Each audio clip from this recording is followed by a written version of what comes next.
Yeah, so while that's uploading, I found something today and it made me think of you. Let's see, there was this organization in the former Soviet Union, which at the time was called Russia, right? Around 1996. And there was this woman who was an educator and she was developing educational software, the software programs that were connected to education. I found this information just today. And the ironic thing is, they had a profile on her as part of the feature in this print publication.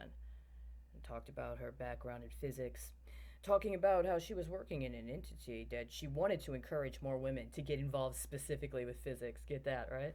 She wanted more women to be involved with physics. 1995, 1996. But there was a problem.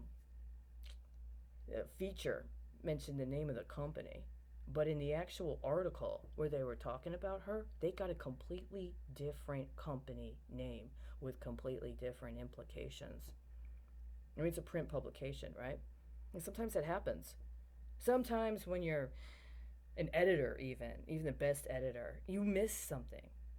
There's also that thing that happens sometimes when you take it to the printer and somebody comes in to the printer and alters it before it goes to publication. Why would they do that? Well, you see, in 1996, the typo would have one implication, but in 2016, it had a completely different implication. And the ironic thing is, there was some mention here and there about the preconditions for the kind of legislation that really, really would be well suited to what was implied in that typo. But now, oh man, there are people got entire sectors going with that. That one typo slash hack in a print publication from 1996, you know what you could do with that?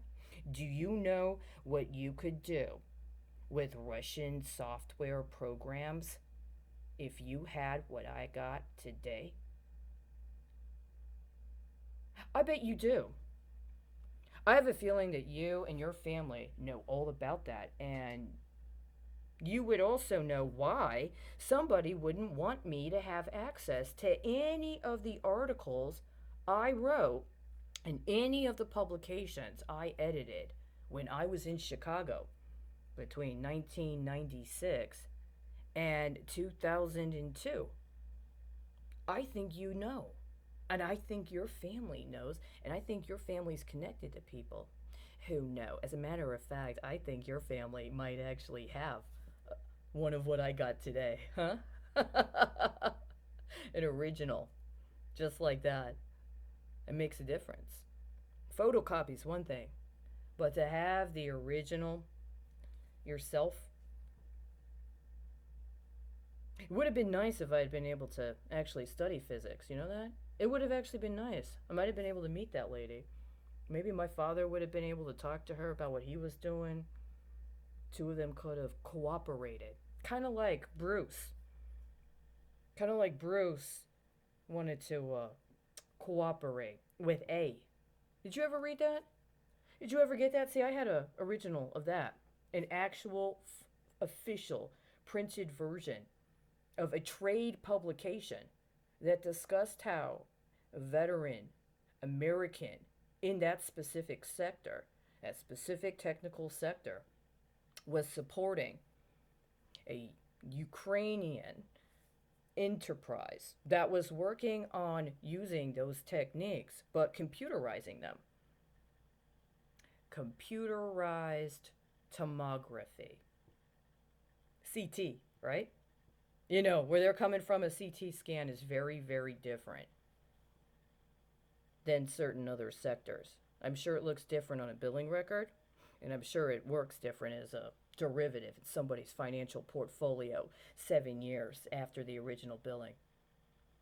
I have a feeling you and your family know about that too. And you guys might have some other originals that I'd really like to be able to get my hands on. You know what I mean? Oh, time's up.